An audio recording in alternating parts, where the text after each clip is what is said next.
Was Potch fair or foul on Wia's comments this week? A legend of the women's game has retired, and we dig into the big USL news with John Morsey. That and much more on Friday's edition of Morning Kickaround.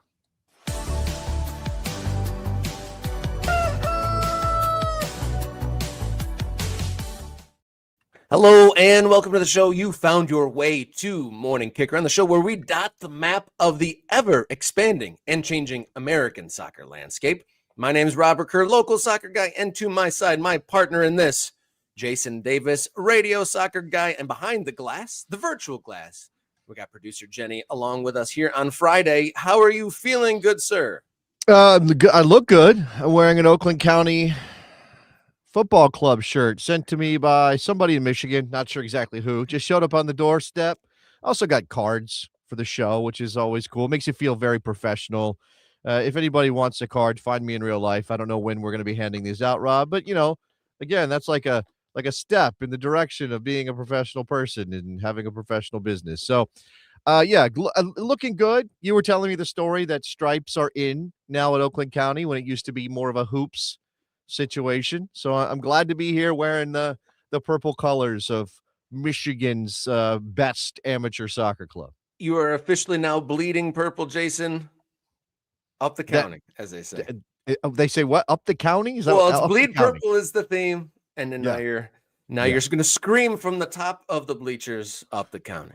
Yeah, okay. That's what I'm going to do. I'm also going to we've talked about this when we did the US Open Cup draw show on Wednesday or segment on Wednesday.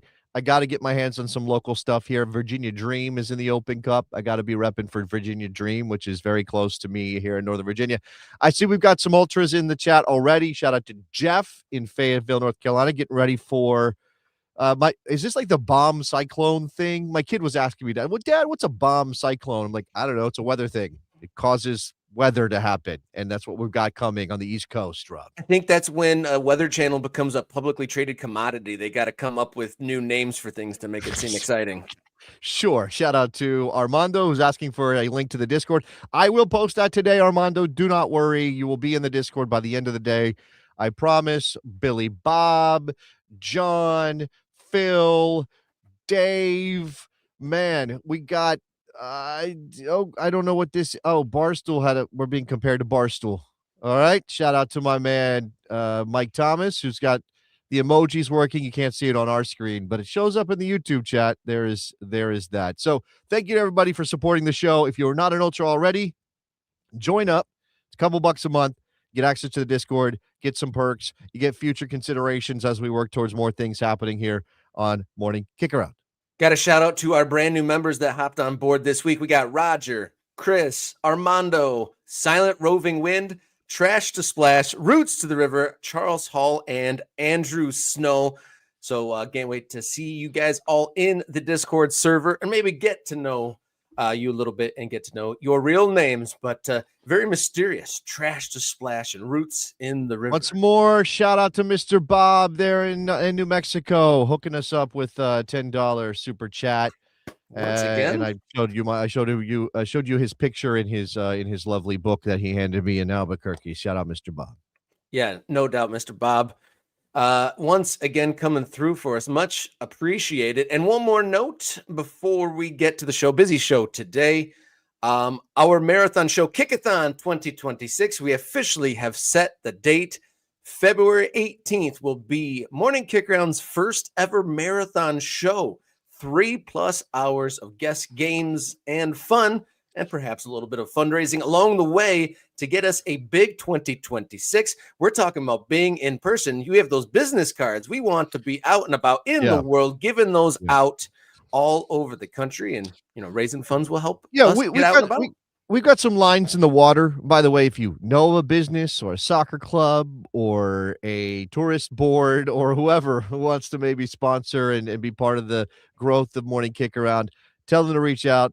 morningkickaround@gmail.com, I believe, is our email address. You can always hit us up on other social media platforms as necessary. I'm on LinkedIn. Find me there. That kind of thing. So yeah, there's been some progress there, but obviously we want to go to the next level. We want to be able to take this show on the road again after last year's excursion to Albuquerque. So Yeah, jump in however you can help. Again, spreading the word is a number one. It costs you nothing. Subscribing to the channel costs you nothing. You're already on YouTube anyway, but obviously become an ultra, support the show, tell people who maybe want to sponsor soccer things in 2026 that we are out here. All right, we're going to wrap up the show today by dotting the map of the new members. So in the Morning Kick Around Discord server, put your location if you haven't done so already, and we will get to you at the end of the show. We have John Morrissey joining us at the top of the hour, but we got plenty of news to get to first. So let's kick Friday's long balls here on Morning Kick Around.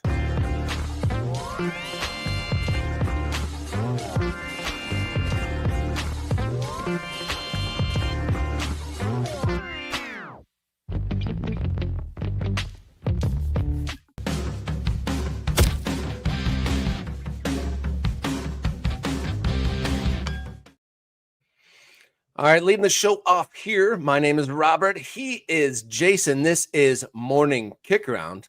Was the men's national team coach Mauricio Pochettino right or wrong last night when he said, "We are not politicians. We need to talk about our jobs on the pitch"? And this comes just a day or so after Timo Weah over in France said he was disappointed in the World Cup ticket pricing.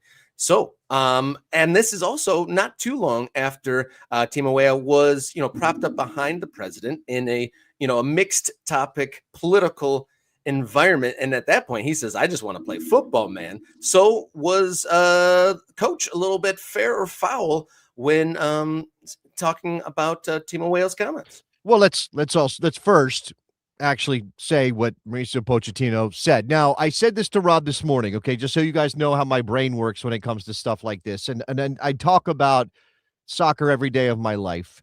It is not just a thing I do on Morning Kick Around, it's a thing I do on Sirius XM as well. I'm writing about it, all those things. I've been doing this for a long time, right? And I think it's always important to consider the context of a statement. When I say context, I don't just mean like, why did he say it? Why did Mauricio Pochettino say it? I also mean why did he say, like, where did it come from? Who asked the question that led to this? Not who, but how was that question asked, maybe, is important. Yeah. Right? Why did this come up? And I didn't get the chance to jump on the Zoom call with Poach yesterday that was held for media as we get ready for the March window and the World Cup in 2026, because I was doing radio. And I imagine I'll hear some of those quotes today. And hearing is better than reading. And obviously seeing somebody answer a question is better than both those things. And we do not have video and we do not have audio. What we have is written quotes from Mauricio Pochettino grabbed from whatever story wrote this up. Quote, "First of all, I think players need to talk on the pitch playing football, not outside of it. It is not Weah's duty to evaluate the price of the ticket. And then also my job. My duty is to prepare the team, the U.S. men's national team, in the best way to perform. We are not politicians. We are sport people that only can talk about our job. And I think if FIFA does something or takes some decision, they know why. That's their responsibility to explain why.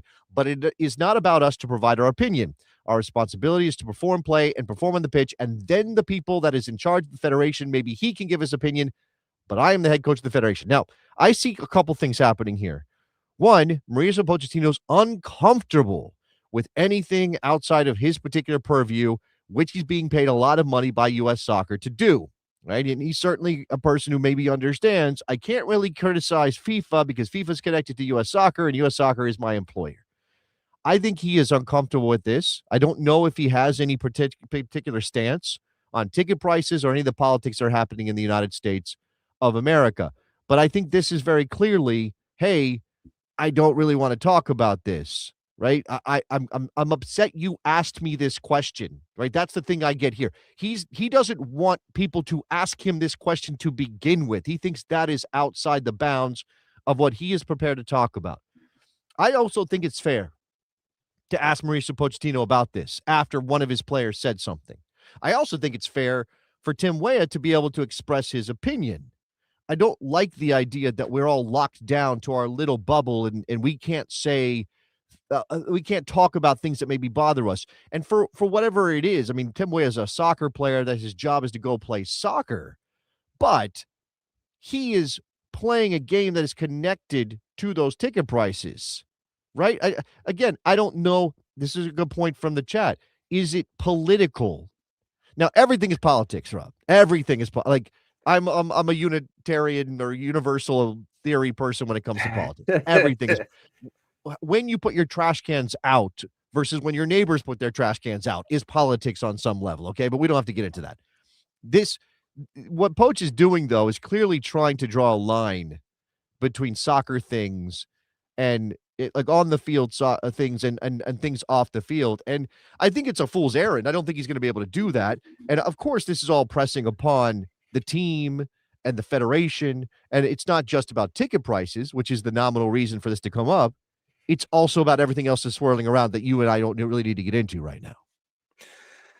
There, you can tell the pressure's right around the door. There's only one comment that people in power don't like, and your whole life can be turned upside down. So this discomfort you're saying with Pochettino, even replying to this question, like, oh, your player said something that's somewhat not positive about FIFA or about. I mean, Yeah, about ticket prices is not political, but in the current environment now, it has is. Yeah. become that. Yeah, of But course. so I think that this short answer, or this kind of maybe someone perceiving it as a harsh, unsupportive answer, is because the pressure that's waiting just behind the next phone call. I think it's only fair. Again, this is about ticket prices, not about anything else happening in the United States of America. And it's probably not fair for us to imagine that Tim Weah could say something about that. We don't know that he would take that step.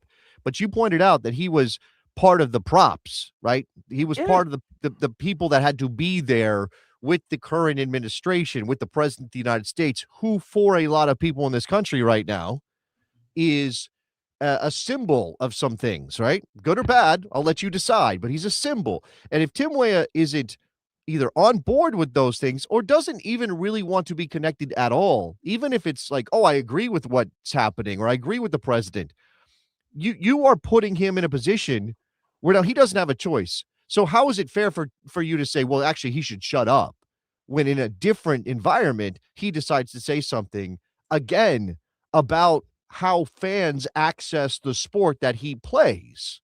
It is, it is obviously very tricky for everybody involved.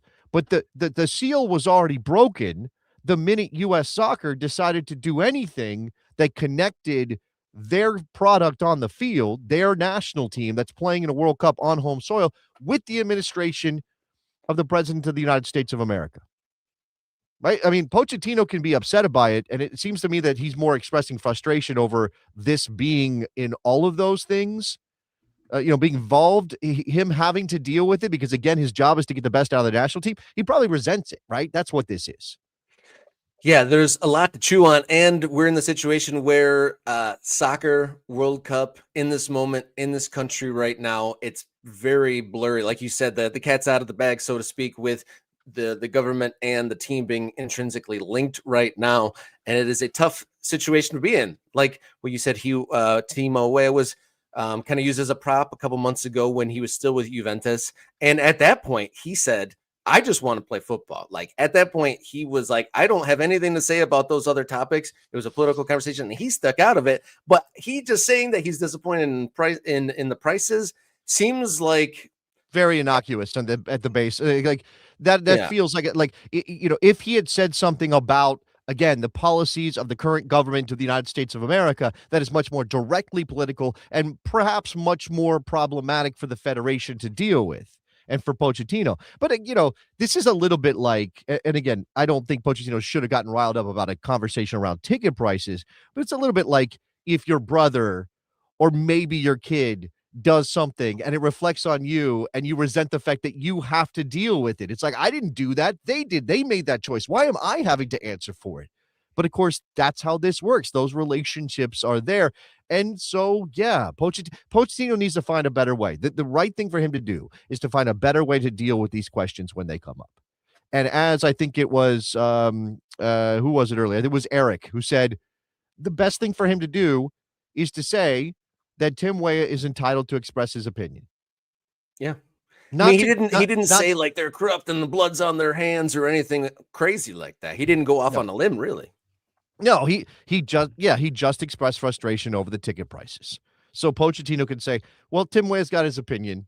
My job is to coach the national team and get them ready for the World Cup." Next question. That's it.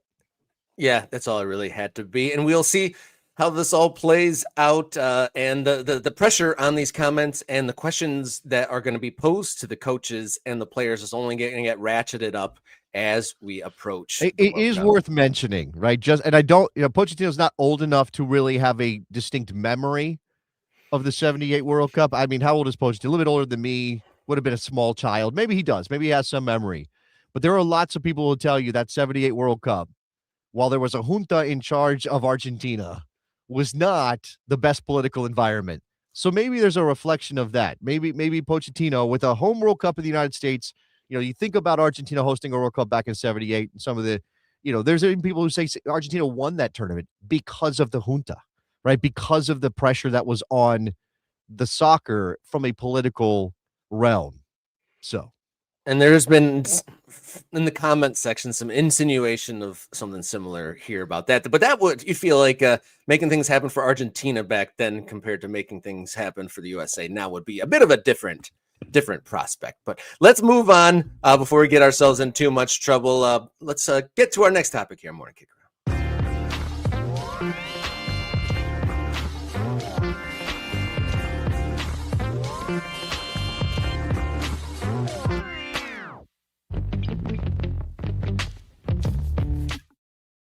A legend of the game, an American legend, has retired, somewhat surprisingly. United States women's national team legendary player and World Cup champion Crystal Dunn announced via Instagram that she has retired from soccer.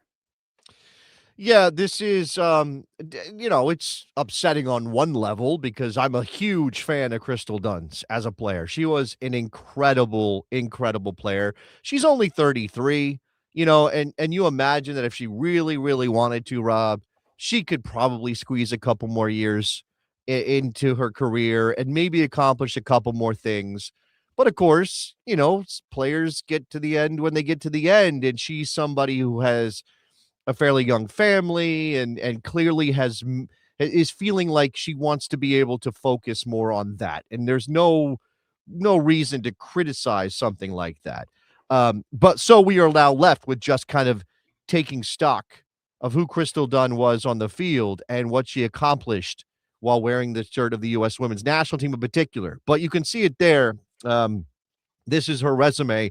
An NWSL MVP in 2015. She won the Golden Boot that year. People are going to be like, Crystal Dunn, the left back, won the Golden Boot in the NWSL. Friends, I have a story to tell you about Crystal Dunn and how Yeah, I was versatile gonna. a player she was. Yeah, that kind of loomed over her whole career. She came out the gates as an amazing, number 9 striker, banging in the goals, and then because the women's national team was so stacked with forwards, she, and it was too good to leave on the bench. She kind of worked her way back. And look, I'm not going to throw out any criticism of anybody in particular here, but there's an argument to be made that Crystal Dunn got done dirty by some coaches with the national team in particular because she was versatile, right? Because she had the ability to fill a place, fill a spot where the team was a little bit weak in terms of personnel. And Mhm. so rather being the player that, say, Megan Rapinoe was in her career, or I mean, you could throw out a bunch of different names into that pot rather than being a player who was played higher up the field and allowed to impact the attacking end of the game for the U.S. women's national team for most of her career, she was largely asked to do a bunch of other things, including, again, as I mentioned, play left back. And then she was one of the best left backs in the world, maybe the best left back in the world, while she was playing that position for the U.S. women's national team. But imagine a different universe where Crystal Dunn isn't asked to do that, where she gets to lean into her attacking skills.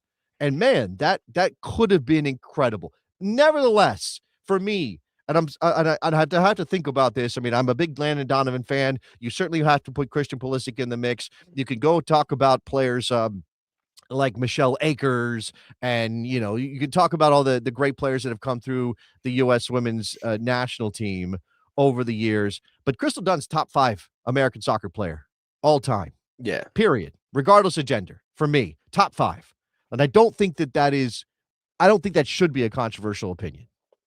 No, I really don't think it is. And it is such an interesting way. Like, so if Crystal Dunn wasn't versatile, or at least versatile as a professional, like there are players that exist out there that would refuse to move into a fullback position if they thought of themselves as a striker. And would she, what would have happened to the dynamic of the team if she would have dug her heels in to an extent that, she may not have done. And, no pun intended, and said, I'm a 9 or nothing. What would the timeline have been had she had a different perspective and team first perspective? But over her course of her career, she played for 6 different clubs, starting with the Washington Spirit before going to Chelsea, and then coming back to the NWSL with North Carolina Courage, Portland Thorns FC, Gotham FC. And then about a year ago, she moved to Paris Saint-Germain, where she only made 1 appearance. And so, her professional career wraps up at age 33. Yeah, her body obviously was telling her something. Right? She hadn't played much, as you said. I do want to pass. I'm going to steal from social media here. So shout out to Kieran Doyle, who is part of American Soccer Analysis and a guy that you can follow on Blue Sky for soccer stuff. Kieran posted this yesterday upon the news of Crystal Dunn's retirement. He says, my only Crystal Dunn story is that during COVID, Tyler Heaps, who's now involved in San Diego FC, I think, Tyler Heaps, husband of Lindsay, I think is my connection there. Tyler Heaps gave a talk to a university women's team that Kieran was coaching. And there was a player there that Kieran was coaching that they were going to move from a wing position to a number 6 position. And that player asked Tyler Heaps about Crystal Dunn playing left back. And Tyler Heaps spoke at length about how competitive Crystal Dunn was and how great her attitude was to say, basically, like, after they went, you're going to be our left back, even though that wasn't her national position, she's like, all right, I'll become the best left back in the world. And she did extra video work and extra work in general to achieve that so that the team could win, right? That was the story. And the player who heard this story about Crystal Dunn went on to fully embrace the idea of changing positions because of the example of Crystal Dunn. That's an incredible bit of influence Crystal Dunn had on one player that speaks to her giant impact in American soccer. Yeah, no doubt about it. Crystal Dunn, American soccer legend, retiring from the game at age 33. We got a guest coming at the top of the hour. Be sure to subscribe, like, and do all those things as we get going. Great show in the mix. We got one more topic. Let's roll before we get to John at the top of the hour.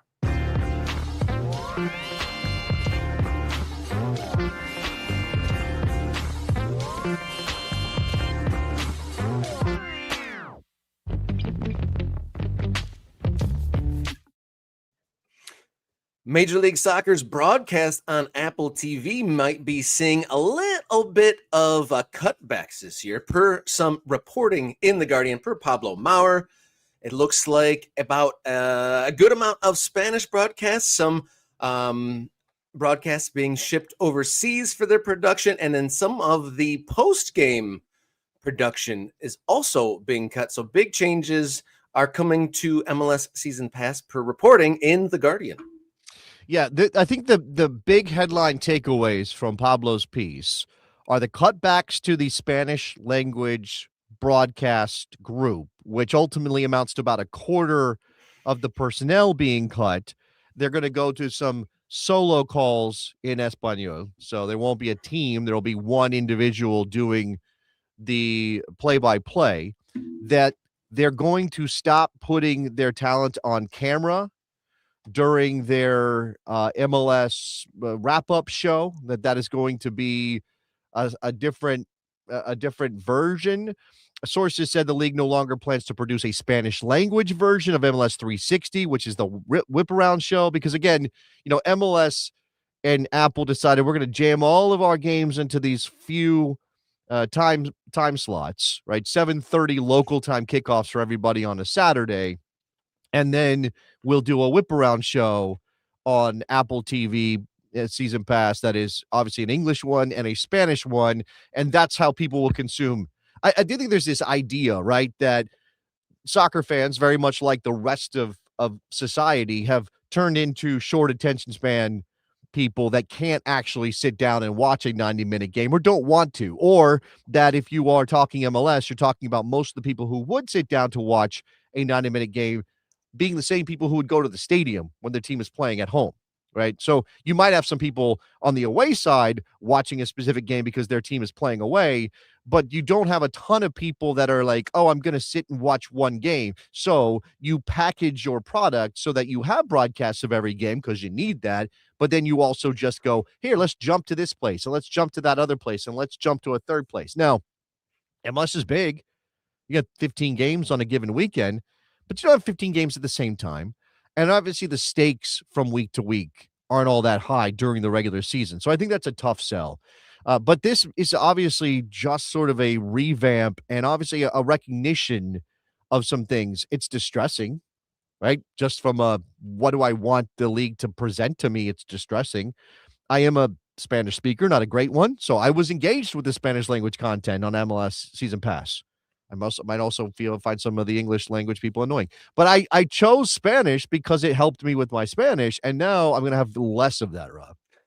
So, MLS Executive Vice President for Media Seth Bacon pushed back on the characterization in the Guardian's reporting that they were devaluing, or they thought less of the Spanish-speaking audience with the cutbacks that seem mostly focus on there.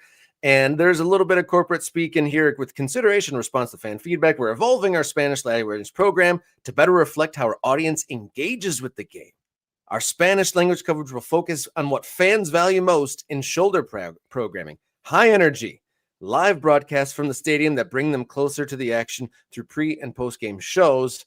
And then as part of this evolution, this is the part, we are enhancing our on-site Spanish language presence on match days to deliver more authentic, engaging moments straight from our stadiums. So does that mean they're trying to put, singular commentators on site while, the two-man booths are vanishing? Is that what they're saying?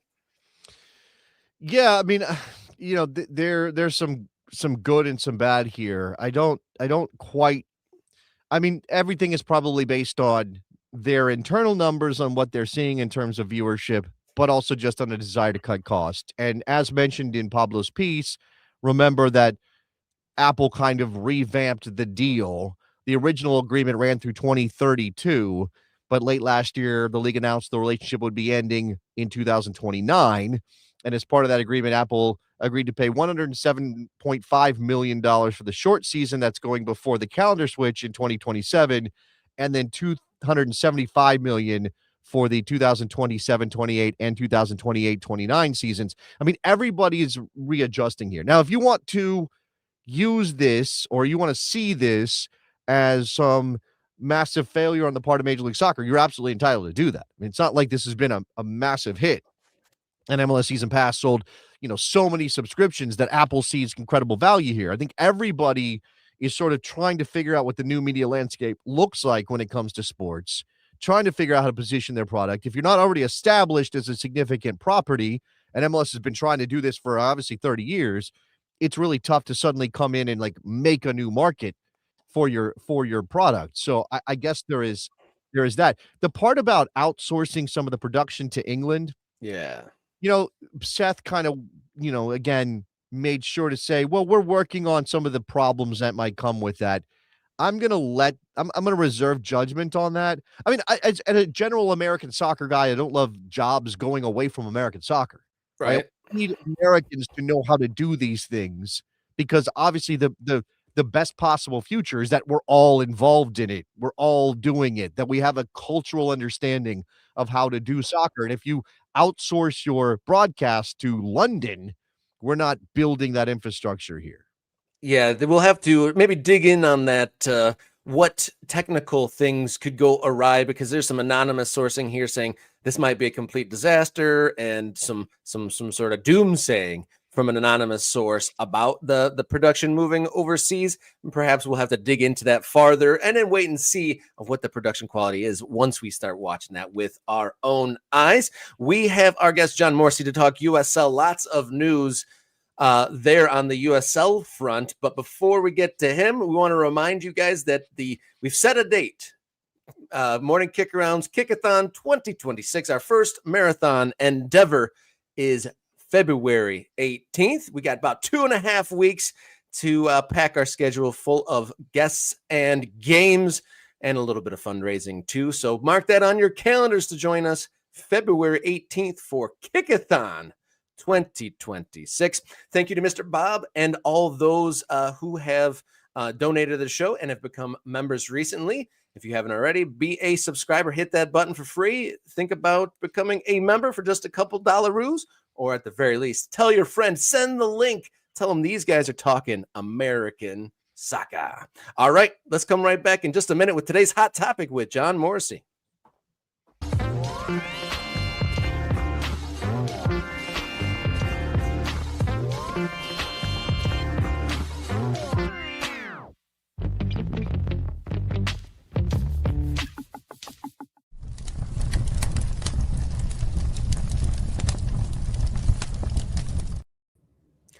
Big week on the USL news front. Some questions answered, some others not. And on a week like this, who else to bring in than USL Tactics himself, expert in all things USL, John Morrissey. Welcome aboard Morning Kick Around once again, sir. Yeah, pleasure to be back. Obviously, a good reason to have you on the show. John, Tuesday was somewhat momentous. I am enough of a cynic to look at that information and go, well, there's not a lot here. I mean, there's something. It's a bone tossed out on this plan for USL to launch their first division and obviously introduce Pro Rel. What was the thing when USL made this announcement on Tuesday that was most interesting to you? Yeah, I think it was the declaration of what the league composition is going to look like when they do launch USL Premier, which is that there's going to be 8 teams that you know and love coming up from the championship, possibly 6 to 8 that don't exist or aren't playing right now. Now, there are ways to read that. There's a strict version where it's all expansion teams that we don't know about yet. There's another version where it's something like Atletico Dallas that we've seen hit the ground running, the revival of OKC Energy, and possibly North Carolina FC. But the fact that there probably has to be something behind the scenes where the USL feels comfortable saying, we have D1 ready ownership groups, partners that we're looking to bring to the table. That's something we hadn't really considered when you've thought about what USL Premier might look like. Right. Well, okay, so that's what gets you is the structure of what they're looking at and who might be composing these leagues. What was something that was missing from that announcement Tuesday that you'd kind of been hoping to learn? I mean, concrete details is a broad umbrella, but there is still a lot to figure out in terms of what does a regional League One look like? What are the TV deals going to be that make this a financial step up? Probably most importantly, there is the issue of the Pro League standards from US Soccer, where we still don't know that there's going to be leniency waivers given that get rid of the 15,000 seat stadium issue, that cover potentially a market size issue, depending on how the composition of the league ends up looking. And you can debate how much does it matter if US Soccer says, okay, it's not actually a D1, but then they're doing Pro Rel anyway. Maybe it's code D2s. That's in the eye of the beholder. And I think League HQ in Tampa could still go to potential sponsors and partners and say, look, we've got Pro Rel. Sanctioning is what it is. Nobody cares about that in practice. But I think it is an issue that has to be resolved. Yeah, I mean, that again, there's some of that lack of concrete detail is what stands out. I mean, reading Paul McDonough's quotes that are kind of peppered in various pieces that are around the internet, including with Paul Tenorio and Sports Business Journal, he said something like 5 to 7 years and a runway to kind of get them to the full build out of this. Now, so many things can happen between now and then, and I'm not just going to hand them my trust, John, and go, absolutely, this is going to go great. And that doesn't mean I don't think it can happen. You have to recognize all the pitfalls along the way. So when fans, and look, when we did our video on Wednesday with this announcement, it's an incredibly popular video because people are anxious to learn more. They want to know what's going to happen. They want ProRel to enter the chat, so to speak. When Paul McDonough says 5 to 7 years, when they talk about 12, 14 teams and how many teams will be promoted and relegated, do you think any of that is something we can actually know, or even USL can actually know right now ahead of populating the first division, ahead of figuring out what the US or what the pro league standards might be with pro rel involved? The USL does have a reputation of throwing things out there because they want to control the narrative. You think about the barrage of expansion efforts that some of them perfectly promising, and you really feel like there is there. And a lot of them are, we have a loose agreement with Santa Rosa, California, that's never going to turn into anything, but it gives them a good week in the news cycle. This is pitched with a tone of a little bit more surety, where I look at the USL putting down the hard 2028 date for both of these things, saying, yeah, it'll be 5 to 7 years before it really gets going, but we're going to have something in place when we get to 28.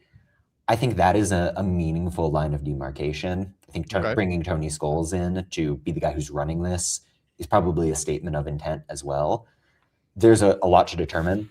From everything I gather, the players and the owners can be behind the 8 ball in terms of getting this information at the same time you or I might. But I think there is enough meat on the bone that something is going to be new when we get to the 28 season. Yeah. All right. So again, looking at this, and it, the full build out of USL Premier is 20 teams, right? Which is sort of the standard league size that everybody thinks is the right one, for reasons of scheduling and balance your schedule and things like that. It says national table. Championship at Division 2, national table, balanced schedule. So the same thing, 20 teams, which that league is obviously bigger right now, and some of those teams will go up and that kind of thing. Does that indicate to you that champions, I know this is such a small detail with all the other bigger issues in front of USL, but does that indicate to you that we won't be determining champions by the traditional playoff tournament? I think if you talk to owners and clubs who see the attendance boost for playoffs, they know what that means, getting extra home dates. I would be surprised to see them get rid of a playoff. I would be now, maybe that's surprised a as well. promotion playoff, but that's the thing. Like, obviously, promotion playoffs make sense, John. So you would have, something. Now, like, it could be like the English system, which obviously the names are aping the English system. So you could have, the top 2 teams eventually, after the full 5 to 7 year build out, eventually have the top 2 teams in the championship go up to Premier and then have a playoff a la the English championship. But at the top division, you're then doing playoffs to determine your league champion among the teams that aren't getting relegated, I would presume. And then I don't know again about the bottom if it's a straight relegate. Again, these are things that I'm projecting into a very uncertain future. No, they're things that just aren't settled yet, and they're on the list of you've got to decide that. You have to figure out what do parachute payments or, in the short term, promotion payments look like to get people up to speed. I imagine a lot of these are going to be contentious conversations. So we are very much not out of the woods yet, but I do attribute some meaning to seeing what you're seeing now, an actual pyramid, a commitment to 2020 regionalization in League One. It's moving the ball forward to some extent. Mm-hmm. And something that I when we first talked about this on Wednesday, it seemed to me from the information released that the promotion relegation was coming at some point in the future. I've seen some things like people assuming that there will be a pro rel mechanism in 28 when Premier starts. How do you read the information that we have at our disposal? I mean, when they initially talked about promotion and relegation, there was talk of maybe it's a 2027 thing. So we've seen that date move back and back. I think if D1 happens, there will be pro rel initially. And I think that's probably the best time to start it because there won't be as much of a financial gap between the leagues. Mm-hmm. If USL Premier does grow like they think it's going to grow, and the revenue is that much different than the championship, then it becomes more difficult to convince those owners to say, okay, cool, you could give that up if you have a bad season. When it is, this is new, I imagine not that differentiated, probably easier to get the buy-in. And then there is the inertia of, well, we've got pro-rel, that's the system. I want to talk about League One a little bit. I mean, the natural inclination, and I know you're not necessarily this person, but the big shiny object is Premier and Championship and how those interact and the number of teams and the promotion relegation system, all that stuff. But to me, it's much more fascinating to see what USL is trying to do with League One, because as described in the graphic that they put up, they want this to be a regional format, local rivalries, national football. And you don't have to wait. You can see what they're doing when Justin Papadakis pops up in all these mid-sized towns pitching the idea of a soccer team. We just talked about Medford, Oregon not that long ago, John, and both Rob and I, sorry, West Coast, we weren't aware of Medford, Oregon as a place, but that's a place USL is targeting, because clearly what they want is Medford and Eugene and Boise and Spokane to be in a pod that limits the costs of playing professional soccer for those clubs. And that's really, it's a pyramid in the sense that you have more clubs at the bottom. That's really going to be the thing, I think, that ultimately determines how successful this entire system is together. No, I completely agree. And do with it what you will. The number I've loosely heard long term is maybe you get to 80 teams in USL League One, really trying to fill out the map in the biggest way possible. But completely agreed. This has to be the baseline for growth. The expectation is you're bringing clubs in that can be regional, that can cut down on travel costs, but they also have the resources coming from HQ and the model to be able to scale up if they do get promoted. It can be a launching pad for clubs with the ambition to move up the pyramid.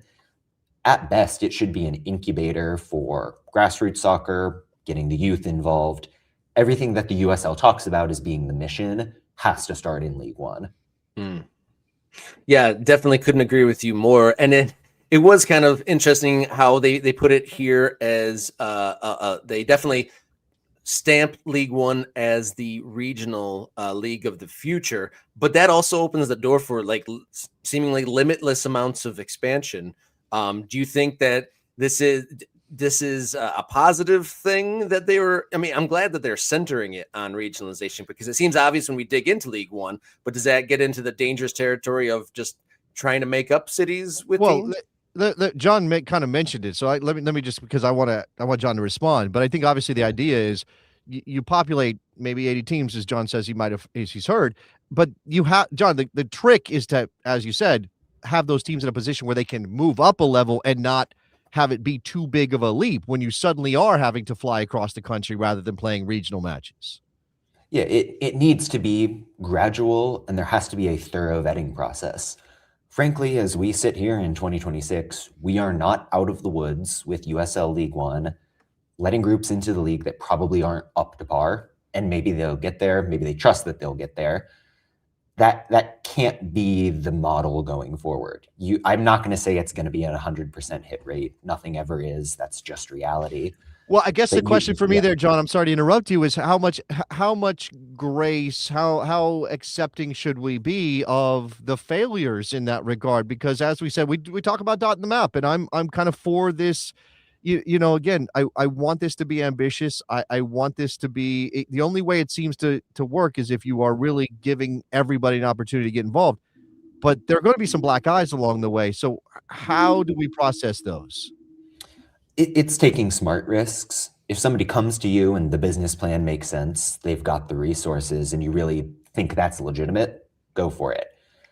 Not to name names, but like you can look at Texoma and Northern Colorado and teams that have failed, Central Valley Fuego, where there were just indicators from the start that the ownership groups locally, in terms of the business practices, in terms of what they're doing financially, they were never going to be viable. So just be smart about it is probably the line I'd take. And that's fluid. It's a you know it when you see it sort of thing. But I just want to see improvement there if this is going to be the solid base. Well, okay, but I'm saying, as from our perspective on the outside watching this happen, and again, trying not to be overly cynical as to rain on a parade, right? We talked about this on Wednesday, the name, and stop being so negative about this thing. And I'm like, well, no, we're trying to be realistic about it. I've seen some stuff. We've been on the front lines, John. We know what American soccer can do sometimes in terms of dragging down big ideas. So I'm guessing, I guess I'm asking is, how should I feel when USL goes into a town, makes a pitch, talks about launching a club, only to have it fall apart? Yeah, you say grace. That is something that has to be a part of it. And I think that's been the experience with League One. There were high expectations of regionalizing earlier than this announcement that just haven't come to fruition. COVID made the growth be a little bit strange. Take it for what it is, enjoy what it is for now. There are going to be missteps. I don't expect it to be perfect, but I want it to be a little bit more perfect as we move along here. Yeah, and so as someone who spends a lot of time, a lot of thought, and a lot of work into USL in this sphere and working towards this, could you have imagined anything different with the way things were playing out? Would you have imagined their announcement being any different than what it ended up being? This is loosely what I envisioned, just thinking about this over the past year since they've really started moving the ball forward with D1 and Pro Rel. Would I like to see something more definite? Of course, but I think this is broadly within expectation. But frankly, I think that's true of most people who think about the USL, because this is fairly vague. Like, there's a lot of leeway here. You mentioned the 5 to 7 year thing a couple times. That gives the league some room to shift what this looks like. Yeah. So maybe we'll get to 2030 and I'll be surprised at the end product, but it's fluid at the moment. Well, you know, so much of this is wrapped up in what sports is for us and what soccer is for us specifically. The tension between, is this sort of a public property or is this a private business? And, you know, what is the responsibility of the organizers here in the case of USL, the league, the company that is then creating the structure by which franchise agreements are, you know, again, not to get in the weeds on the legal makeup of USL, but this isn't one big business, right?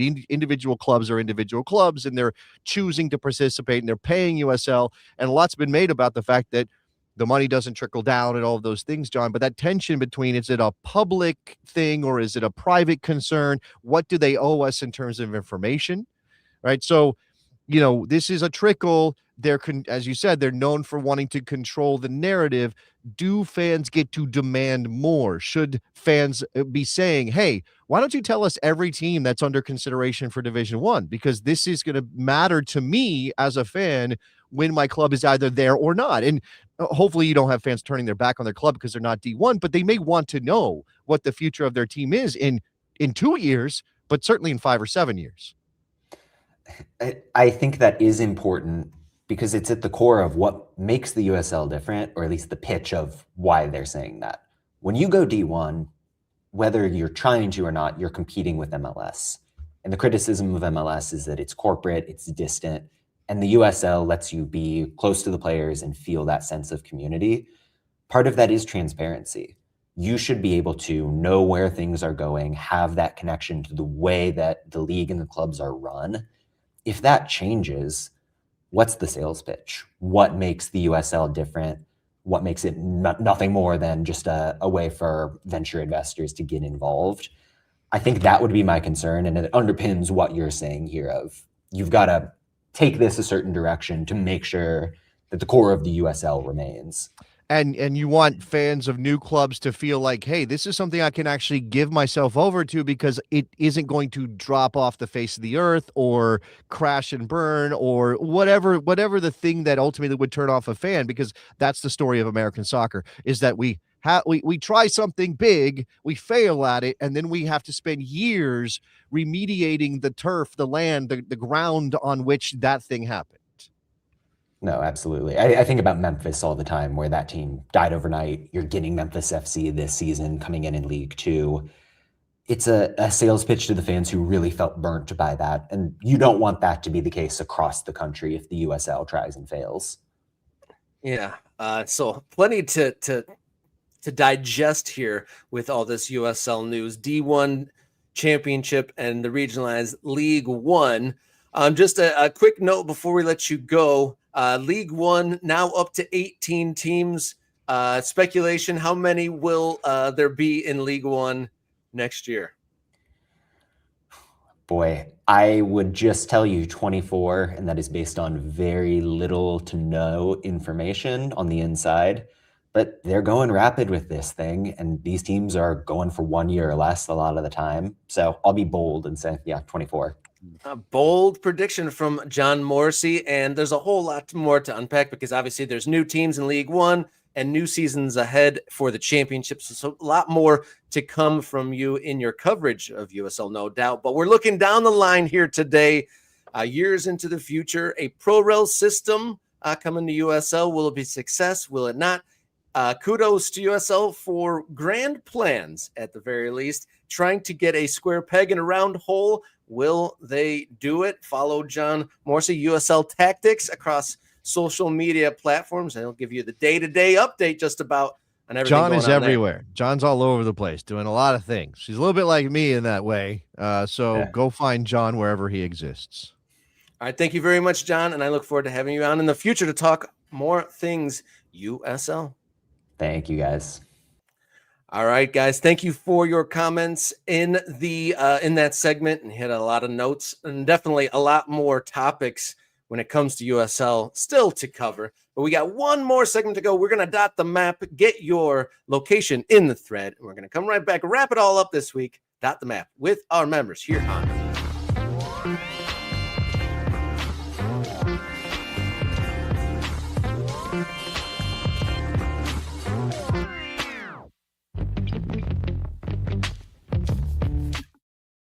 Welcome back in here to Morning Kicker. I'm Robert. He's Jason. Wrapping up a Friday here on the show, a busy week. Thank you to John for hopping in and giving us some details and insights into the big D1 and promotion relegation news. There's obviously more to cover there when it comes to the Players Association rebuttal to that. Where will that labor impasse come to a head? Will it impact the season that's on the way? But right now we're going to focus in on our members, the ones supporting us here on this show. And we've seen an influx of folks adding their location. So we got to dot the map of our Morning Kick Round MK Ultras. Do we have dots to throw onto the map, Rob? You got some dots from, you know how this works. I'm the laborer over here. I take the direction, I throw up the map, and then we dot the map on the show live, but you've got to be the one that actually has the info for me. Are we ready to go? All right. So I believe our next dot to add to the map is Springfield, Virginia. You can throw acid on me from afar if we did that last week, but I feel like our first one to add to the list is Mark in Springfield, Virginia. Mark is like 10 minutes from where I'm at right now. If he's in Springfield, well, it could be a little bit more depending on traffic and which part of Springfield, but you can see my dot. It's a very general dot. That's not actually where I am right this second. Anyway, let's go back out a little bit. Springfield is down here. So Springfield, just generally speaking, we're just doing this is okay. All right. Let me put Springfield, Virginia on the map. There we go. It's where my wife's office is. So I know this area very well. Grew up going to the mall there. It still exists. This is Mark, you said, Rob? Yes, sir. And he's a Virginia Dream fan. He is a Virginia Dream fan. Okay. That's the club I was telling you is just down the road from me. I believe they play their games in Annandale, which is north of Springfield. I guess I can add Virginia. Do I know how to spell Virginia? I live here. Virginia Dream FC right there on Mark's entry. So now Mark is on the map in Springfield, Virginia. All right. Thank you. Welcome aboard, Mark, and good luck to Virginia Dream, not playing locally, but playing the first round of the Open Cup in North Carolina. So yes, enjoy five and a half road hours trip from me, which is why Rob was like, you got to go to that game. I'm like, 5.5 hours of driving, Rob. Come on, man.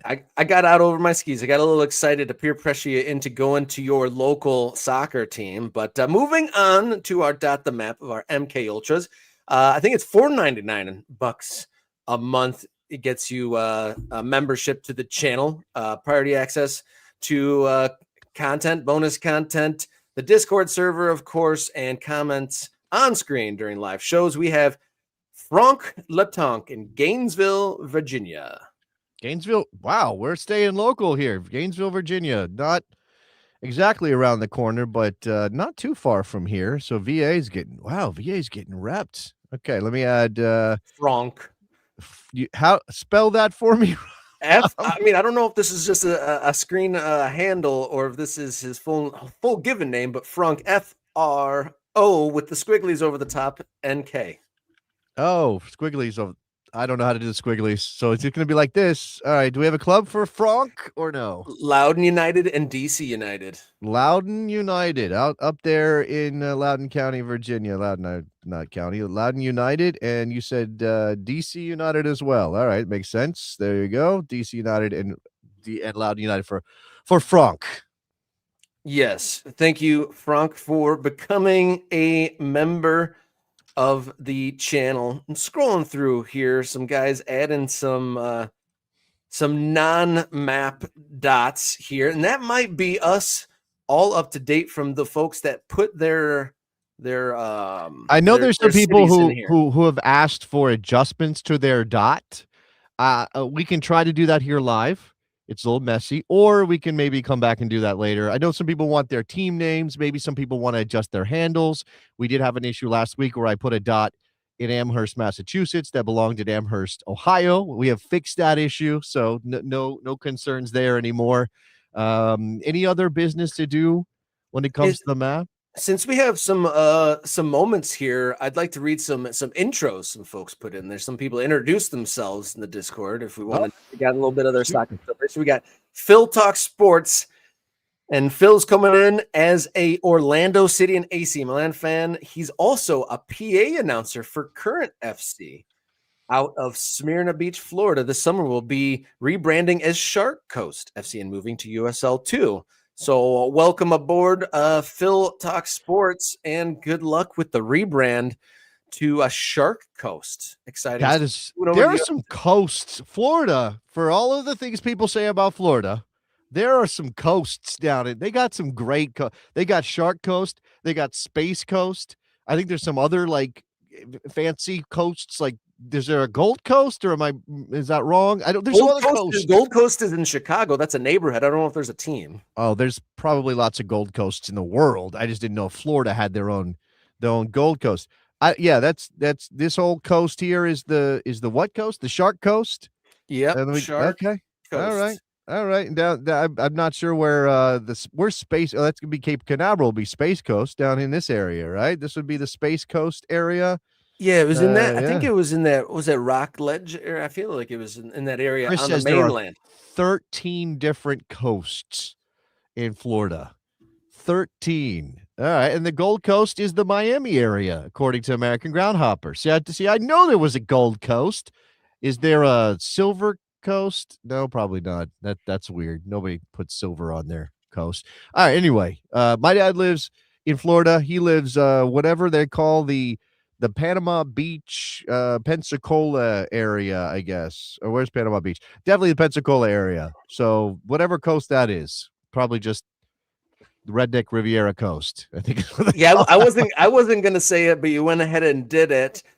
So for further intros from those dots that we added, so Franck Letonc, he's a soccer enjoyer on YouTube from Northern Virginia, following Loudon and DC. Loves supporting teams in my area. He also follows Liverpool and AFC Wimbledon. Love watching soccer at all levels and been watching this show for a year now. So Franck, welcome aboard. You were early to Morning Kicker, and we're just over a year here. Yeah, between Jason and I. Yeah. We are a year in. That's crazy, and I think there's more growth possible. Got to keep it going here on Morning Kick Around. So yeah, support the show, become an ultra, join the community.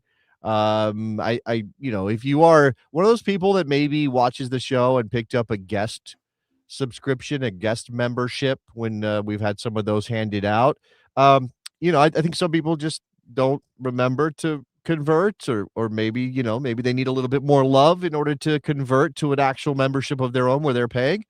But hopefully you do that. That'd be great, because I know there's some people out there who want to help us build the channel and build the membership and get the ultra numbers up. And we're still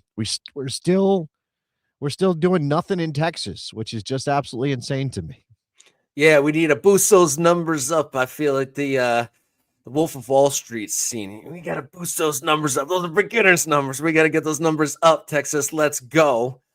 Some introduction notes from your fellow Virginian, Mark. He said he's an old timer who played youth soccer back in the 1970s. watched all Wow. the greats of the NASL, played college soccer in the early 80s, and coached the game until 1992.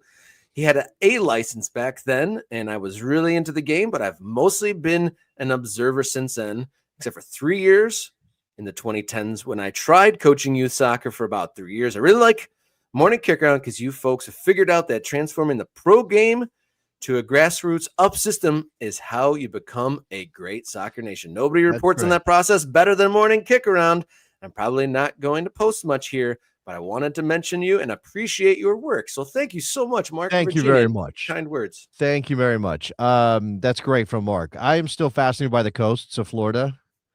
So shout out to Chris. First Coast. I don't know where exactly these are, and I'm sure he could come back and we'll find them one day. First Coast, Surf Coast, decent names. Space/Mosquito Coast. So Space Coast is also known as Mosquito Coast. I can understand why they chose space instead of mosquito. Before you keep it on the list, I love that someone's shouted out the Space Ghost coast to coast. Yeah, I mean that's great from our man Mike. Treasure Coast, good one. Gold Coast, Sun Coast, Paradise Coast, Lee Island Coast. That's pretty boring. Cultural Coast, Nature Coast, Big Bend Coast, Forgotten Coast, Emerald Coast. Is that all 13 of them, or is he just run out of space? I was going to say, and is that the USL's expansion list for League One? I know, right? Yeah, there's a plan to put a team in every coast of Florida for USL League One. Talk about regional rivalries, like coast v coast is what we've got going on there in Florida. Yeah, not a single drink ring in sight on those coffee tables. Coasters all over the place.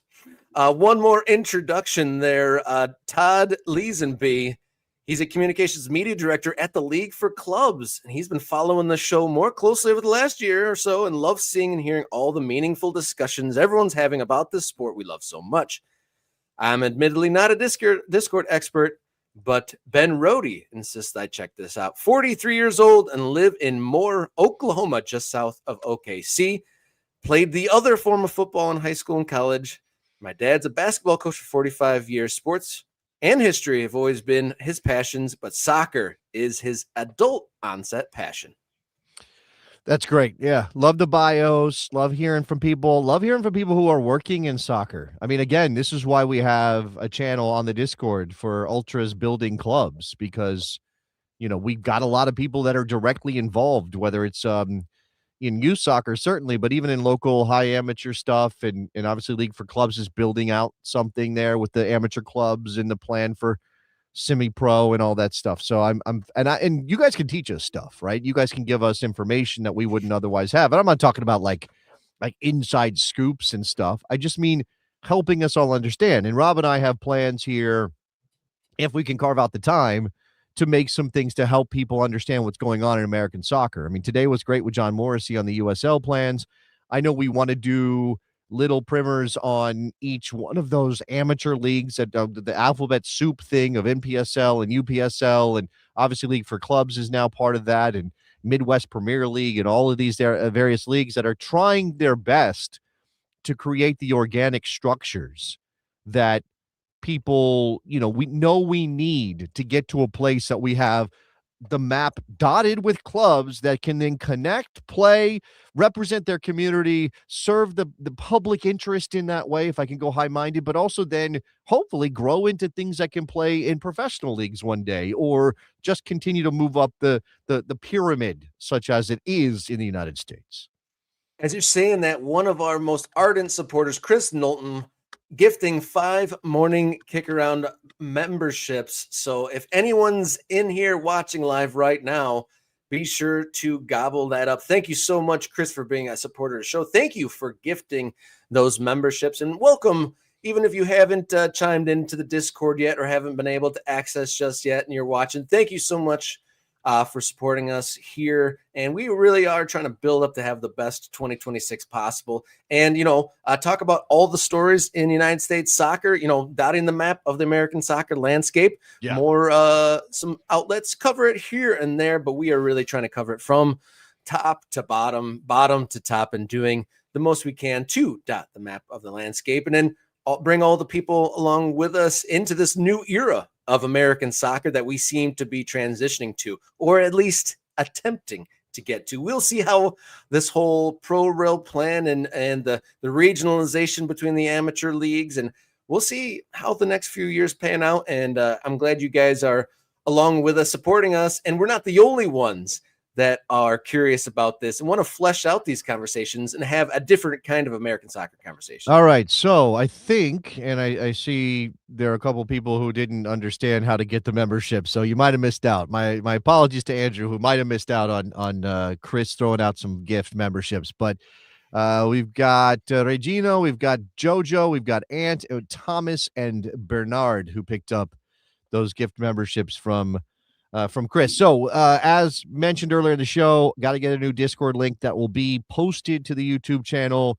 You'll be able to see that post, click that link, join the Discord, and be part of the community over there that is growing and expanding and thriving and all those things. All right. Sorry, did I interrupt you, Rob? I was just very focused on the gift memberships that Chris handed out. No, we're right along the same lines. I was thanking Chris for those memberships. And it's unfortunate if someone from the user side knows how to gobble up those memberships. There's some funny comments, and just using the term gobble, link to gobble is a funny expression. But if anyone on the user side has an instruction of how to take that membership on, please share with Andrew, as he's got some questions there.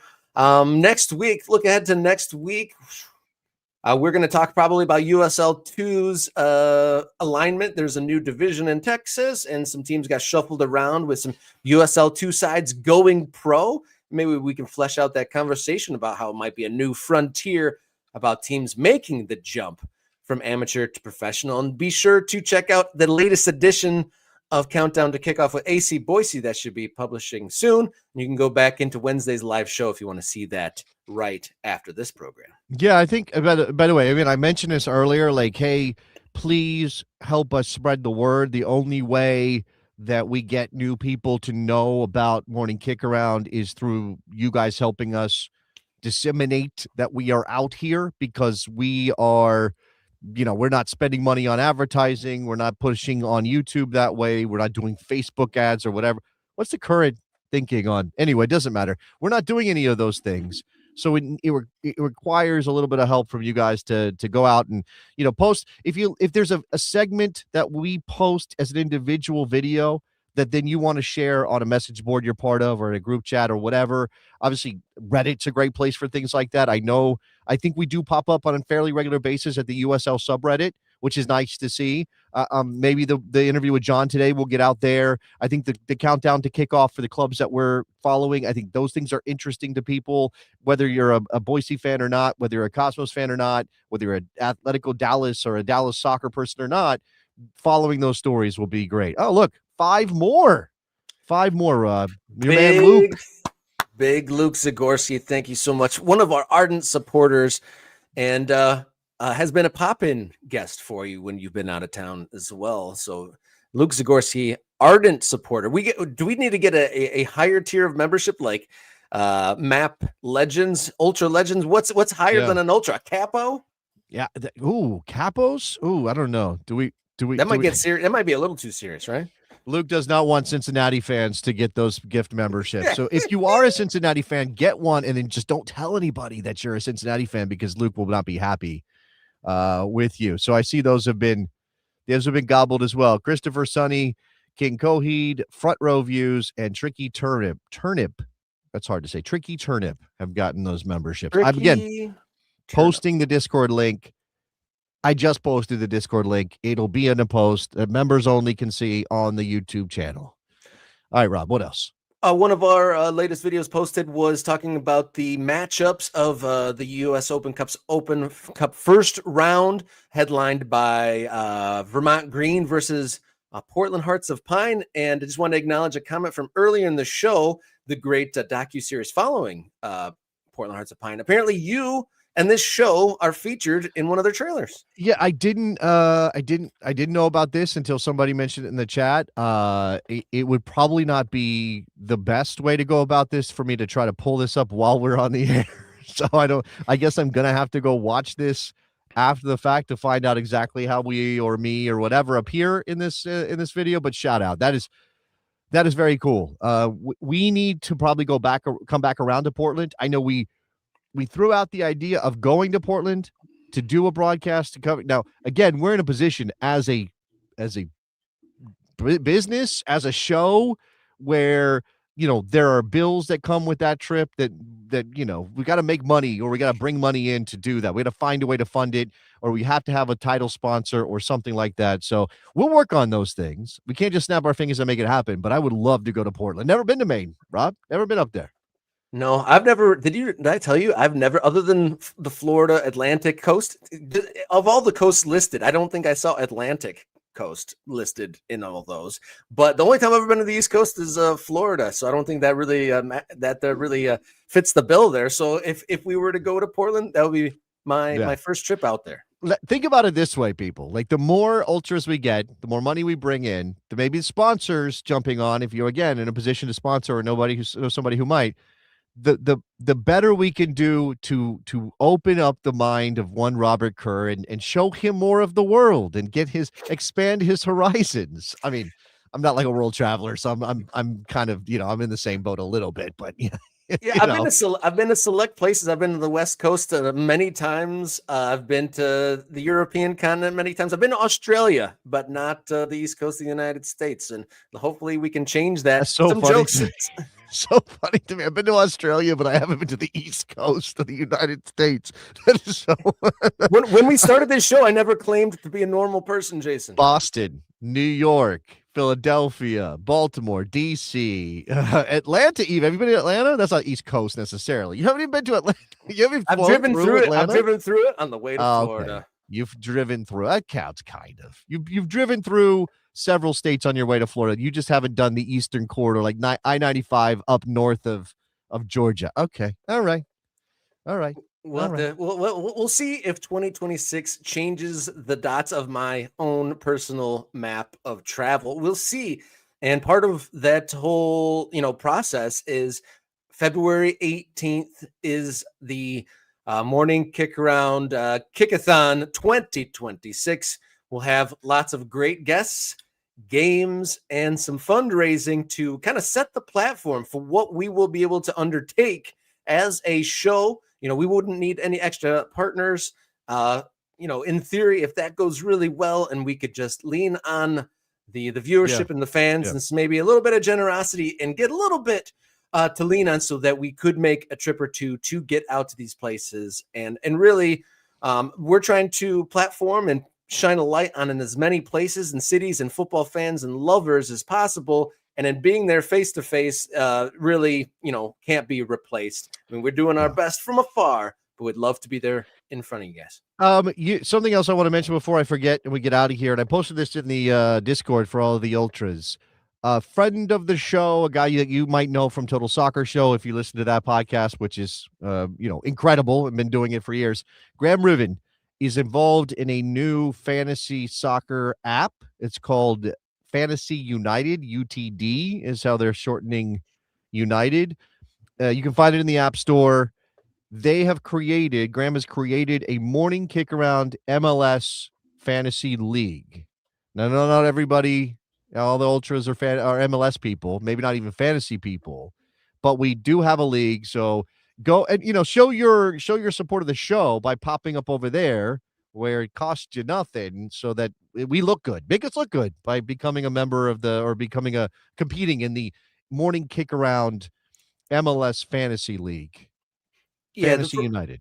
Fantasy United, yes, indeed. And when we first said it, I think there was 4 or 6 people already in there right off the bat. So we'll have to check in there and see if anyone else has joined it. And go ahead. If MLS fantasy is your game, and we touched on that both you and I are very similar in our fantasy soccer or fantasy sports, where it's very enthusiastic for a week or two, and about a month later, you're getting yelled at for forgetting to set your lineups. But moving on from that, it's been a big week for the show, and we got another one coming up next week. And thank you, everyone. Thank you for the gift memberships. Thank you, Bob, for the contributions and all of your support. Couldn't thank you enough. And everybody, everyone out there today, stay safe. Thank you for being brave, and enjoy your soccer. And see you next time.